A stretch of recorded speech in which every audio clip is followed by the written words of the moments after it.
welcome to the Half-Blood Report.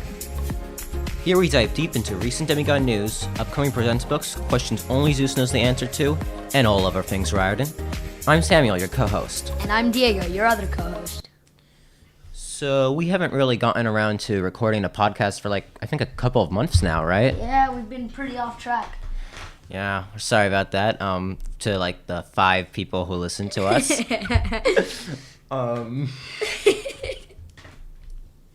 We know you are really waiting for us, right? Stop yourself. Okay.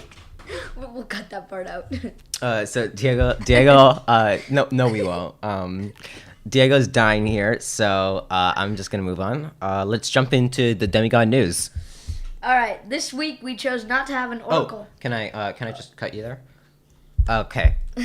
I just wanted to say, because it may be confusing. Obviously, in our first 2 episodes, Diego and I were on a call, and we were super happy to be recording in person this time. Yeah, I don't sound like a demonic monster child anymore now, so that's a goodie. Yeah. So. That creates so much noise that you literally cannot move it. Okay, so since you obviously can't see us right now, Diego just moved a cup across the table so he could grab a sugar cube, and then he pressed the lid back down on the cup as hard as he can, so just to make sure we're getting to the mic. And I'm sure you all just heard that. Alright, let's jump into Demigod news. So Tyrant's tomb is out, as well as the Firekeeper. So we're really excited for all that. Good to see some more J.C. Cervantes and other stuff in the news. So I haven't read Tyrant's Tomb myself. I have started Firekeeper though, and I'm excited to finish that. Yeah, I'm actually the opposite. I've started Tyrant's Tomb and haven't finished the Firekeeper. I haven't started the Firekeeper. I read the first chapter ish. But yeah, so probably by the next episode, or maybe the episode after that, we'll probably have read through those, and we're going to be talking a bit about them in the podcast. So keep a lookout for those episodes, because we're going to be doing a little bit of review and stuff. And so far, the books are turning out to be super good, right? Yeah, it's amazing. That was super enthusiastic. good stuff out there from RR Presents. Yeah, along with the Tyrant's Tomb, I personally am enjoying it a lot. It's the same humor of the previous books, and it doesn't seem to slow down. And I really like seeing more of the Camp Jupiter characters, which we haven't seen for this whole series. So yeah, it's a good book, and definitely, if you haven't gotten it yet, if you haven't started reading it yet, definitely start with both of those, because we're liking them and we're gonna be talking about them. So yeah. All right. This week we chose not to have an oracle section due to the fact that we wanted more time to read the Tyrant's Tomb instead of research mythology around an upcoming Riordan Presents book. Yeah. So basically, the only upcoming Rick Riordan Presents books are gonna be Tristan Strong's coming out in a month. We're exciting. October 15th, I think. Something like that. Yeah, and so that. We already did it. You can check out our first episode to hear our thoughts on that. Yeah, but also, there was a sneak peek posted. So, if you want to read the sneak peek, go over to readriordan.com. There's also an interview with the author. Yeah. So you can definitely check out, some upcoming stuff about that if you're disappointed that we're not talking about that. The other Rick Riordan Presents book is going to be Race to the Sun, and that's coming out in January, so you definitely have time to discuss that before it comes out. Yeah, so that might be in another episode or 2 where we discuss that, and that's Navajo mythology. So, since we're not doing an oracle this section, we decided to introduce a new section. Riordan Review. The name's pretty self-explanatory. In this section, we review a recent Riordan book or talked about something that we recently reread. Yeah, and today's Riordan Review book is something that Diego's been wanting to talk about on the podcast for a while now. Sal and Gabi Break the Universe. So this came out last March, and it's a really good book. Not very as much mythology related. You want to give a quick spoiler-free summary? Spoiler free. Yeah. I'll try. Sal is an up and coming magician in the town of Miami, Florida. He is just joined a new school, and some weird things are going on there. And the book's kind of talking about some really interesting stuff. A lot less mythology, as you mentioned, and a lot more sci-fi than mythology. But Yeah, but it still keeps like the reordinedness of incorporating other cultures by having like lots of Cuban culture mixed into the fabric and plot of the book. a lot of Spanish remarks and Latino quips. Yeah. So that's definitely something you should check out. So now I don't think Diego or I can help ourselves. So here comes the spoilery part. So if you haven't read it, go to the description, and I'm gonna tell you where you can jump to if you want to not hear any spoilers. Yeah. So I really want to talk about like the Sal and Gabby relationship, which is really interesting. At the beginning, they are at posed against each other. Sal is defending Yasmani in fake court case. You got it mixed up. Gabby's defending Yasmani. Oh, Gabi. Yeah, what am I saying? Gabi is defending Yasmani in a court case with the principal against Sal. So it's kind of a weird start, a little bit rocky, but they turn out to be really good friends at the end. Kind of bonding over Gabby's little brother Iggy, and him being kind of slowly dying in an incubator. Diego, do you know what that means is going to happen in the second book? Iggy's coming back. Well, for those of you who have read the book, you obviously know Iggy's already come back, so I don't know what you're saying, Diego. No, my point is, in the second book, like all second books that established a great friendship in the first book. It has to be viciously destroyed. Yes, they're going to have a huge fight somewhere in the first few chapters, and it's going to be so sad, so frustrating, so predictable. Exactly. all of the good stuff that we love. I have to say, though, what Carlos Hernandez has been able to do has been really unpredictable, in just that it's a children's book unlike any sort of middle grade novel I've ever read. So, maybe he can surprise us and not have the relationship completely destroyed. But yeah, if you look at other books, like I'd say the best example of this is the Name of This Book is Secret series. That was really good. So, Very unpredictable. yes, I'm nothing bad to say about the author, but if you look at the first book, Cassie and Max Ernest, they don't know each other that well. They're very different types of people, but they become great friends by the end of the book. Yeah. If you look at the second book, first few chapters, they have a huge fight. And so, like, when I was reading Sal and Gabby, and I was, like, loving their friendship, when I finished the book, and I just started thinking about the sequel and all my theories for the sequel, one of the first things that came up is that their relationship can't last for, like a sequel with a good arc. At least in, like, what I can think of. Yeah, but, I don't know. It was a very curious book, so we might see some curious things in the sequel.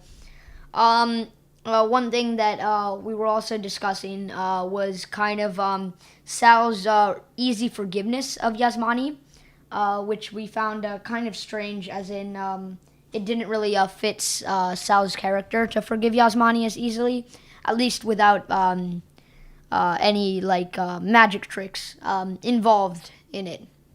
I disagree. No, I think it was totally in Sal's character, because his whole thing is that, like, he's a magician. He knows what it's like to go through tough times because of his mom. And, like, the reason he's a magician is because he wants to help people get through their tough times, and he wants just people to be happy. So I think he was definitely willing to give Yasmani a second shot. I can't speak English today. A second chance to just sort of be a nice person, and, like, by being a nice person, achieve, like, more happiness and be happier. And that also goes around because then Sal knows that he doesn't have to be worried about, like, being bullied after that, and then like he establishes a friendship. So I think it was very much in Sal's character as a magician, and like with his experience for his mom. Like he's just about getting through people through their tough times and like helping them become the best version of themselves. Or it might be an intelligent plot in order to be able to avoid Yasmani's harassment. Sure. Just pointing it out. Could be. Is there anything else you really want to say about the book? Yeah, kind of. The Remembrance Machine, I found very interesting. As in, it kind of just popped in and said that it could eliminate all of the Calamitrons, but it didn't really.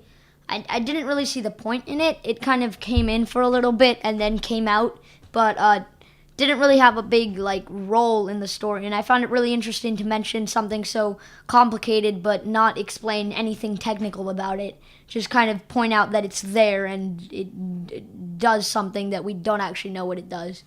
I also found it very interesting that Sal could snort up Calamitrons, and I'm curious to know exactly why Calamitrons are so bad. Like they kind of mention it that it's like evidence that something's happening, but I don't really see, as in like Sal's case, he is doing a lot of things with the universe, but no Calamitrons are resulting from it. So it seems like there's a way around these Calamitrons, and that they need to be further explained in a sequel. Yeah, actually, I think that's like the whole thing. I think the sequel, I think the first book, like all those Calamitron parts, which is probably like 3 chapters maybe worth of just like Calamitron stuff.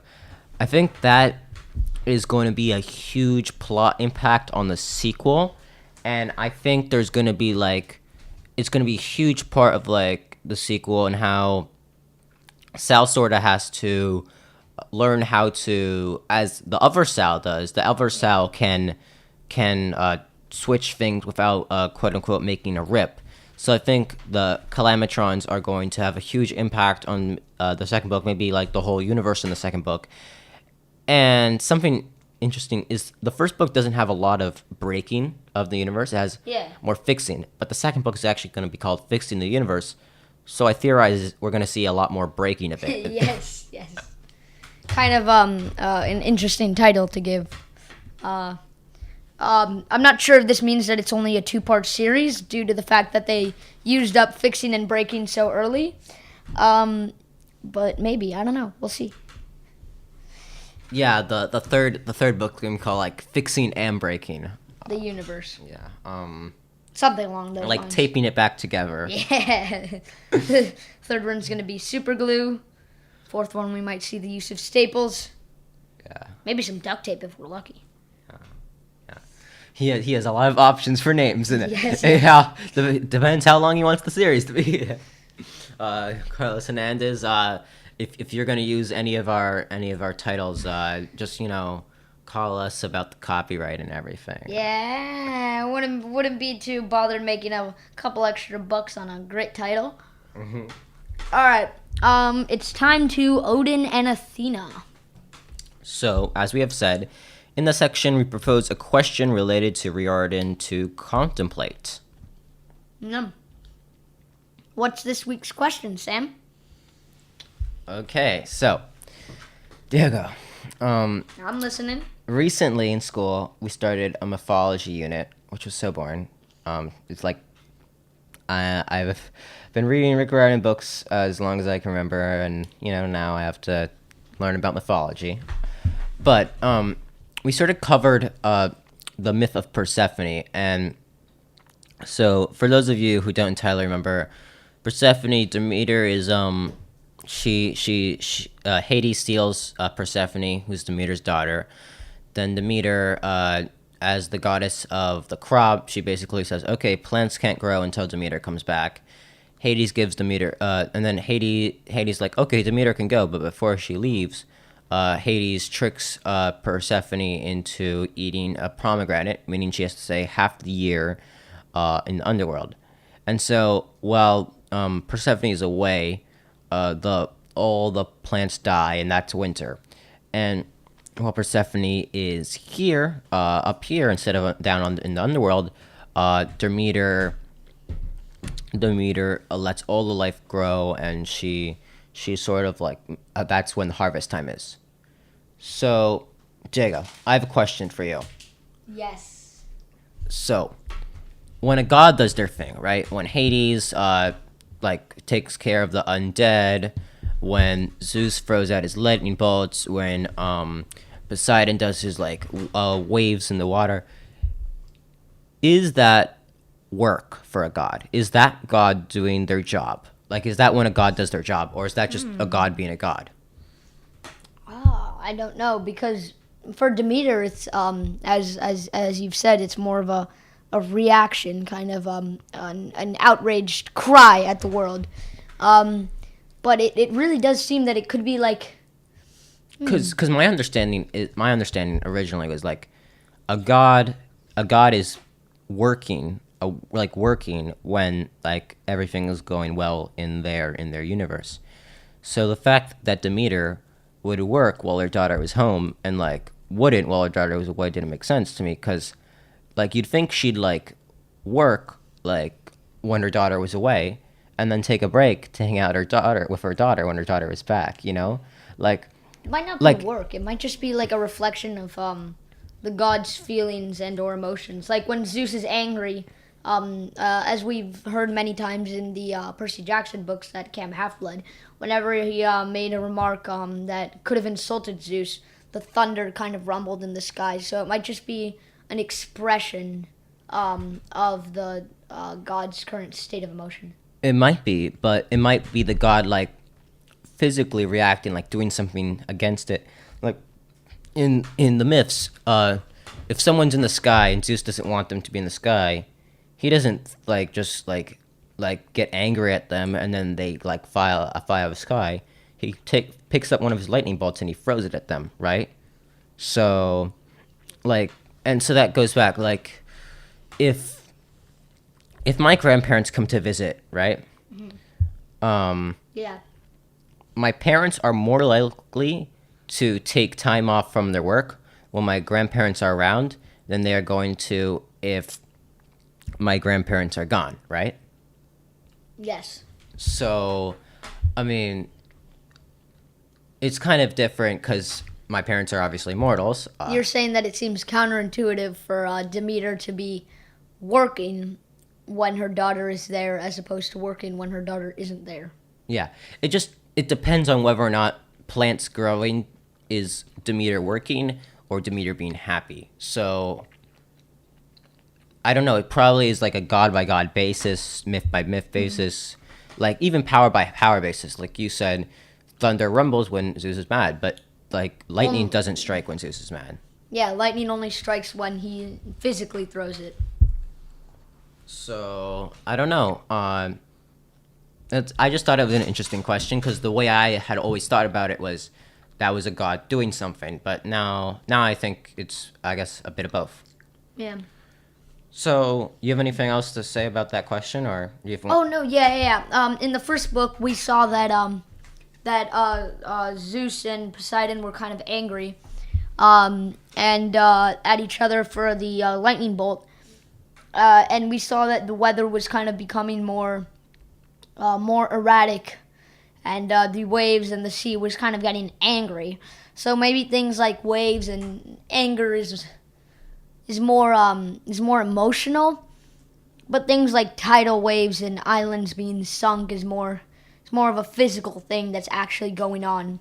Because it is known that as well in the last Olympian, as Poseidon's ocean palace was kind of getting crumbled, he himself also changed with the ocean palace. So it might be sort of like a vice versa thing, where it can work both ways, that the god can change his realm and the realm can change his god. We saw that as well with Pan in the Battle of the Labyrinth. Yeah, that's a good point. I hadn't thought about Pan or that moment from the last Olympian to add on to the question. I was gonna say something, but I forgot for now. I'm probably the moment we stop recording, I'm gonna remember what I was gonna say. I'm like, oh man, but I think that's it, right? Yeah. Hey, so this is Samuel in the studio, and this episode wasn't that great. I'm sorry. But I decided, because it took so much time to get this episode out there and there wasn't that great, I decided that I would give you a little bit of a sneak peek as to the next episode. So please enjoy a few extra minutes. I'm Samuel, your co-host. And I'm Diego, your other co-host. So let's jump into Demigod News. Kwame Mbalia, sorry if I'm pronouncing this wrong, will start his book tour in New York at Books of Wonder Bookshop. Us two will probably be there, so if you want to meet the author of Tristan Strong Punches a Hole in the Sky at the launch and see us too, then we highly recommend you come. So go over to the link in the description to learn more about that. I hope you enjoyed that little sneak peek. And now to the outro.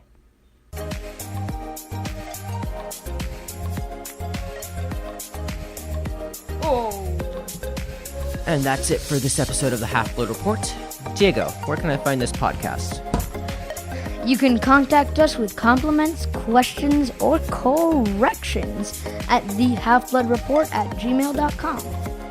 That said, it's time for our credits. Our theme music is Smells Like Summer from Audio Library. Our recording equipment is on loan from William Bachman. My co-host here is Samuel, and I'm Diego. This is the Half-Blood Report, the only HBR that matters. Survive till next week.